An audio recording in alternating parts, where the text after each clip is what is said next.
తెలుగు రాష్ట్రాల మధ్య బనకచెర్ల వివాదం రాజుకుంటోంది. రేపు తెలంగాణ ఎంపీలతో మంత్రి ఉత్తమ్ సమావేశం కానున్నారు. దీనికి సీఎం రేవంత్ రెడ్డి, కేంద్ర మంత్రి కిషన్ రెడ్డి హాజరు కానున్నారు. బనకచెర్ల విషయంలో ఎలా ముందుకెళ్లాలన్న దానిపై చర్చించనున్నారు.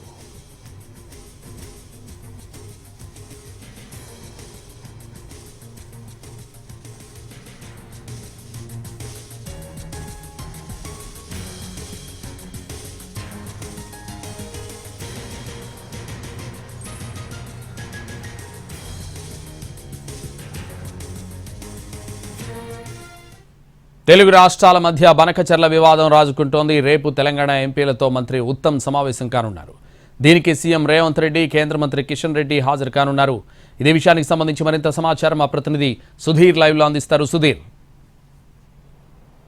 ఏపీ ప్రభుత్వం కృష్ణా బేసిన్లో తలపెట్టిన బనకచెర్ల ప్రాజెక్టుకు సంబంధించి చర్చించేందుకు తెలంగాణ ఇరిగేషన్ శాఖ మంత్రి రేపు అన్ని ఆల్ పార్టీకి సంబంధించిన ఎంపీలతో సమావేశం నిర్వహించాలని చెప్పేసి అయితే భావిస్తున్నారు. ఇందుకు సంబంధించి ఇప్పటికే అందరూ ఎంపీలకు కూడా లేఖలు రాసిన పరిస్థితి అయితే కనిపిస్తుంది. ప్రస్తుతం తెలంగాణలో ఉన్న ఎంపీలు ఎవరైతే ఉన్నారో ఎంపీలందరితో పాటుగా రేపు ఈ సమావేశానికి ముఖ్యమంత్రి రేవంత్ రెడ్డిని చీఫ్ గెస్ట్గా పిలవాలని చెప్పేసి అయితే భావిస్తున్నారు. అంతేకాకుండా ముఖ్యమంత్రి రేవంత్ రెడ్డితో పాటుగా కేంద్ర మంత్రులు కిషన్ రెడ్డి, బండి సంజయ్లను కూడా ఆహ్వానించడం జరిగింది. అయితే బనకచెర్ల నిర్మాణం ద్వారా తెలంగాణకు అన్యాయం జరుగుతుందని చెప్పేసి మొదటి నుంచి కూడా తెలంగాణ ప్రభుత్వం పదే పదే చెప్తూ వస్తుంది.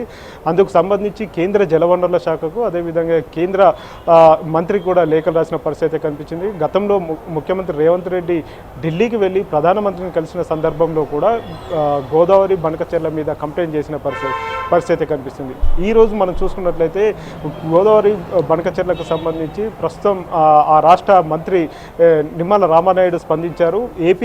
తెలంగాణ ప్రభుత్వం లేనిపోని ఆరోపణలు చేస్తుంది, అంతర్గత రాజకీయాల కోసమే బనకచెర్లపై ఆరోపణలు చేస్తుంది అని చెప్పేసి ఆయన విమర్శలు చేశారు. అయితే నిన్నటికి నిన్న రాష్ట్ర ఇరిగేషన్ శాఖ మంత్రి ఉత్తమ్ కుమార్ రెడ్డి, కేంద్ర పర్యావరణ శాఖ మంత్రి భూపేంద్ర యాదవ్ కూడా ఆయన లేఖ రాశారు. అంతకంటే ముందు కేంద్ర జలవనరుల శాఖ మంత్రి సిఆర్ పాటిల్ కూడా లేఖ రాశారు. ఎందుకంటే తెలంగాణకు కృష్ణా బేసిన్లో వాటాలు కావచ్చు, వాటికి సంబంధించి పూర్తి స్థాయిలో ఇంకా తేలకు ముందే బనకచెర్ల ప్రాజెక్టు నిర్మాణం వల్ల తెలంగాణకి అన్యాయం జరుగుతుందని చెప్పేసి పదే పదే చెప్తూ వస్తున్నారు. బనకచెర్ల ప్రాజెక్టు దాదాపుగా 80,000 కోట్లతో తలపెట్టింది. దీనికి కేంద్ర ప్రభుత్వం నుంచి కావచ్చు, ఇటు సిడబ్ల్యూసి నుంచి కావచ్చు, అదేవిధంగా కేఆర్ఎంబి కృష్ణా బోర్డు నుంచి కానీ ఎలాంటి అనుమతులు లేవని చెప్పేసి కూడా తెలంగాణ ప్రభుత్వం చెప్తుంది. ఇరిగేషన్ శాఖ మంత్రి ఉత్తమ్ కుమార్ రెడ్డి ఇటీవల పవర్ పాయింట్ ప్రజెంటేషన్ కూడా ఇచ్చే ప్రయత్నం అయితే చేశారు. గడిచిన కొద్ది రోజులుగా కూడా ఢిల్లీకి వెళ్ళి జలవనరుల శాఖ మంత్రిని కలిశారు, పర్యావరణ శాఖ మంత్రిని కలిసి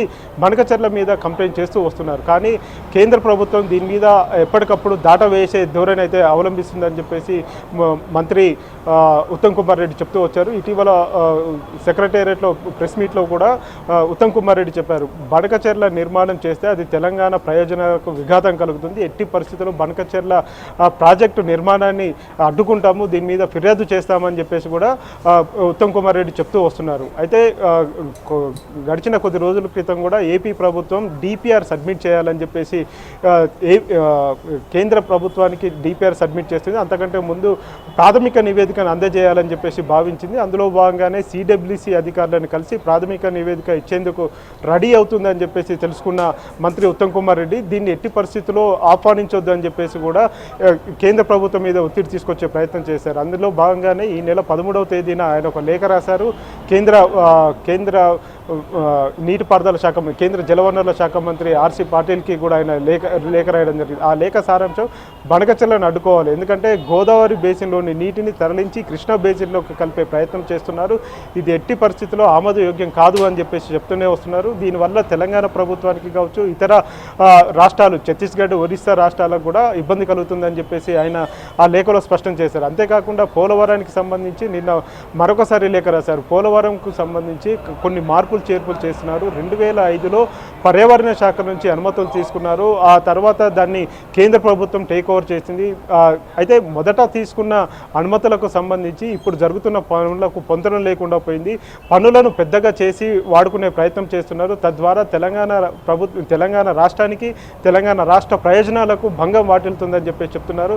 దీని మీద ఎట్టి పరిస్థితుల్లో కేంద్ర ప్రభుత్వం ముందుకు వెళ్ళొద్దు. పోలవరం ప్రాజెక్టుకు సంబంధించి ఇప్పుడు చేస్తున్న డిజైన్ మార్పు ఏదైతే ఉందో, డిజైన్ మార్పును ఎట్టి పరిస్థితుల్లో కూడా ఉపేక్షించొద్దు అని చెప్పేసి కూడా ఇటు లేఖ రాసిన పరిస్థితి కనిపిస్తుంది. ఎందుకంటే పోలవరంకు ఏదైతే గతంలో ఇచ్చిన అనుమతులు ఏవైతే ఉన్నాయో ఆ అనుమతులకు కూడా కాలం చెల్లింది. మళ్ళీ ఎలాంటి అనుమతులు లేకుండానే రీడిజైన్ చేసి మళ్ళీ ఎక్కువ నీటిని తీసుకువెళ్ళే ప్రయత్నం అయితే చేస్తుంది. తద్వారా పోలవరం నుంచి బనకచెర్లకు నీటిని డైవర్ట్ చేసే ప్రయత్నం చేస్తుందని చెప్పేసి ఇటు తెలంగాణ ప్రభుత్వం ఆరోపిస్తుంది. ఇదే విషయానికి సంబంధించి ఏపీ ప్రభుత్వం చెప్తుంది, సముద్రంలో వృధాగా కలిసే నీరు ఏవైతే ఉందో గత సంవత్సరం చూసుకున్నట్లయితే దాదాపు 3000 టీఎంసీల నీరు సముద్రంలో వృధాగా పోతుంది. అలాంటి నీటిని తాము ఒడిసి పట్టుకొని వాడుకునే ప్రయత్నం చేస్తున్నాం. రాయలసీమలో కరువు కాటకాలు ఎక్కువగా ఉంటాయి కాబట్టి ఆ నీటిని ఒడిసి పట్టుకునే ప్రయత్నం చేస్తున్నాం. దీనికి కేంద్ర ప్రభుత్వం నుంచి అన్ని అనుమతులు తీసుకునే ప్రయత్నం చేస్తున్నామని చెప్పేసి అయితే ఏపీ ప్రభుత్వం చెప్తుంది. సంతోష్. Thank you Sudheer.